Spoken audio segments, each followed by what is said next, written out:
All right. Okay, so here we go. And action. Yes. So I'm here with Alan VanToai. He is the co-founder of Simple Crew, which is a mobile photo app for teams, and he's currently a participant in Startup Chile. So we're here at the Startup Chile sort of co-working space offices in Santiago, but Alan's actually from the United States, so he's gonna have a good perspective on some of the differences between the startup ecosystem here in Chile and back in the United States. So I'm really excited to talk to him. Thanks, Alan, for chatting with me today. Thank you for having me, Cate. You're welcome. So maybe we can start out with you telling me a little bit about Simple Crew and what exactly you're working on right now. Sure. Simple Crew, like you said, is a mobile photo app for teams. It's kind of like Instagram, except instead of being public for a social network, it's private for groups and teams of people. And most of our customers are businesses that are using photos to manage projects. Okay. The idea came when I was working as a regional brand manager for Red Bull, managing field marketing teams, like those girls that go around in the Red Bull cars. Mm-hmm. My mom at the same time was a field researcher for the US Department of Agriculture. And we actually realized we shared a similar pain. We were both using photos to manage our projects. Myself using photos to manage the progress of marketing teams in the field. My mom was using photos to manage the progress of research experiments that her team was conducting throughout Ohio and University of Ohio. We were emailing photos around. When Dropbox came out, we started using Dropbox to try and sync photos. But we found that there was no easy way to collaborate using photos and to get photos together. And I realized as iPhone originally came out and you started to see quality cameras on smartphones, there was a way to link these phones together and create a sort of group photo app. So that's where the idea came from. We started working a year and a half ago today. We launched in the end of 2012, and we have 17 paying customers doing about 1,300 photos per week, about 25,000 total photos today. And we're early stages on the way to what we believe is product market fit, which is really exciting. Awesome. Thanks. So how did you decide to apply to Startup Chile, and what's the experience been like since you got here? My co-founder, Mike McCabe, went to University of Delaware originally, and then University of San Diego to get his master's. He was an electrical engineer. And while at University of San Diego, there was a group called the International House that was filled with foreign exchange students from Chile. Okay. And Mike became really involved in that group and developed a lot of friendships, going on ski trips with certain ones. A couple of whom have gone through this program, being from Chile. So one of our good friends here, actually, Felipe Del Sol, is one of the brothers that runs a company called AdMetrics, a Generation 5 startup Chile company. We heard through them, through others, about the program. And when you actually look at what it is, you can't beat the deal. You know, as long as you're relatively location independent, where you can afford to come to Chile for 6 months or more, the importance of 6 months where you don't have to worry about money, you don't have to worry about how you're going to pay rent, and you don't have to focus on anything except for your business and maybe a little bit of having a good time on the side, or one of the two. It's an easy decision to make as long as you're location independent, as long as your business doesn't rely on you being in the United States. And so how long have you been here so far? We got here in early February, so I guess it's been about 4 months, maybe. June, like 4 months. Okay, cool. And so what do you see as some of the major differences between sort of the startup ecosystem in the United States, or maybe specifically New York or DC or wherever, and here in Santiago? Yeah. So the DC startup ecosystem is actually something I'm not as familiar with, because even though I grew up there, I went to college there, I immediately got a job in New York working for Yelp, and actually lived there for 2 years, and that's where I started to really dig into tech communities. Okay.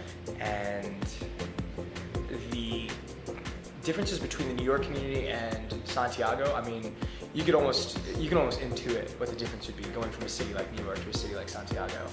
I mean, the biggest things are the classic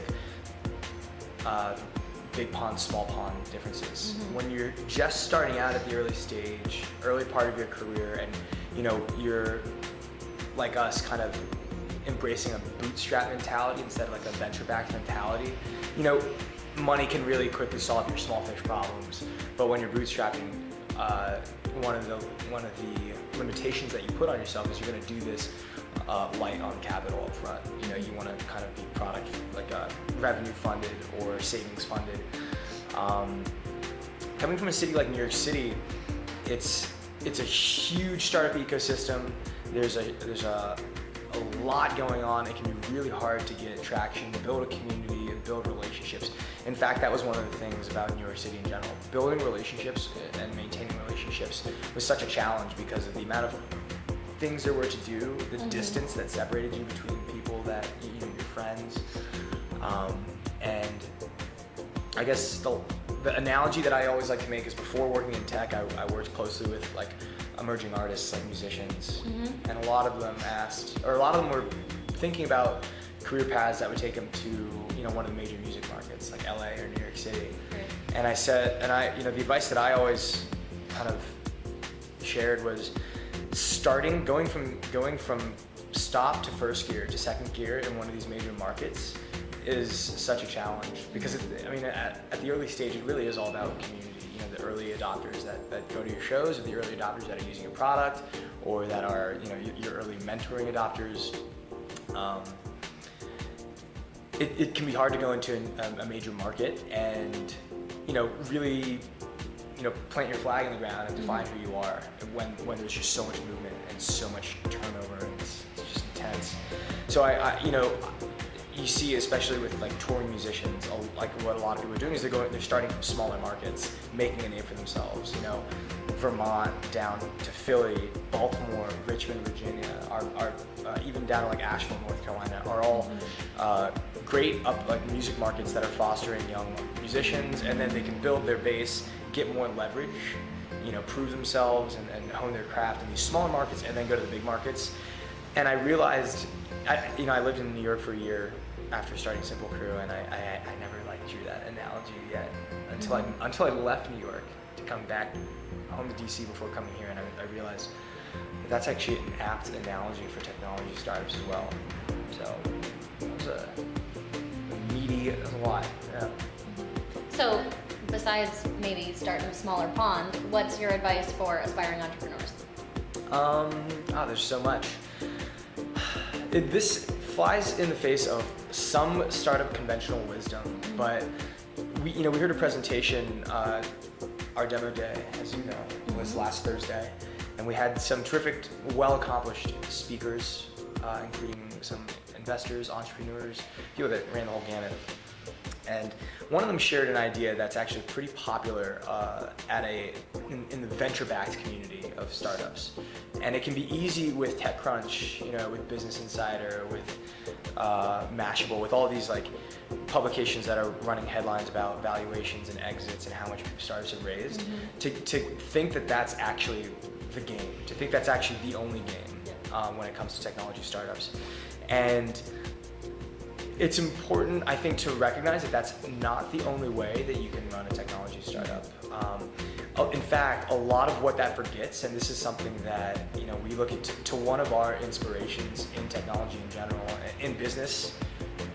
They've written a lot about their philosophy, and we've adopted a lot for our own, is a company called 37 Signals. And they make productivity software for small to medium-sized businesses. And they're outside of the Silicon Valley echo chamber, and they build in Chicago. And they champion a business practice which in any other world of business would be taken for obvious, but it turns out is a defiant voice, a contradictory voice in technology, and that is, remember about profit. Remember that profit is what drives a sustainable business. Think about business model first, or early at least. And this is why I mentioned last Thursday at Demo Day, there was a venture capitalist who said, don't worry about the business model. Think about that last. Don't worry about monetization. We don't fund, we don't look at business model when we consider fundraising. And from my perspective, if you're not chasing venture capital dollars, if you're not chasing an exit, which is one of the games, which you can do, which is fine. If you're not doing that and you're chasing profit, I think you have a much easier, not easier, but you have another option available to you. So don't forget about profit, don't forget about business model. Think about how you're gonna make money early, because the earlier you can make money,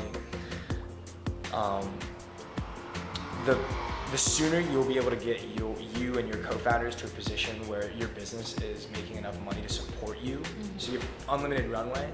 And if you think about what that does, even if you do eventually want to raise money, if you're making enough money to support you and your co-founders and your founding team, then you don't need money to live the next month.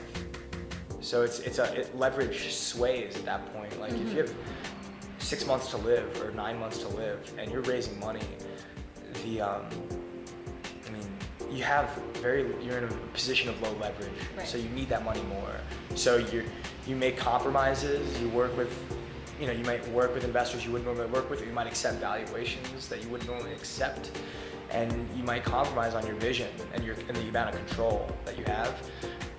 Once you get your business to a point where you're making enough revenue and your costs are low enough that you're profiting enough to support your founding team, then you don't have to make those compromises anymore. You've built a sustainable business, and I think at the end of the day, profit, it's becoming more and more fashionable again, which is cool in technology, but don't forget about profit. Awesome, excellent advice. Well, thanks so much for your time, Alan. Yeah. If you have any parting words of wisdom. We're simplecrew.com. You can check us out, and thank you, Costa, for having us. Did you find this video helpful or fun? Then share it with a friend who you think would benefit from the dish, and don't forget to follow me on Twitter and Facebook, and subscribe to my channel on YouTube so you never miss any of the latest tips, tricks, and tutorials to help your business grow. And you get to see my adventures through the wide world of entrepreneurship and how I use the freedom running my own business gives me. Also, remember to head over to Costa.com so you can get in on the conversation about how to build your business to success so you can live your life your way.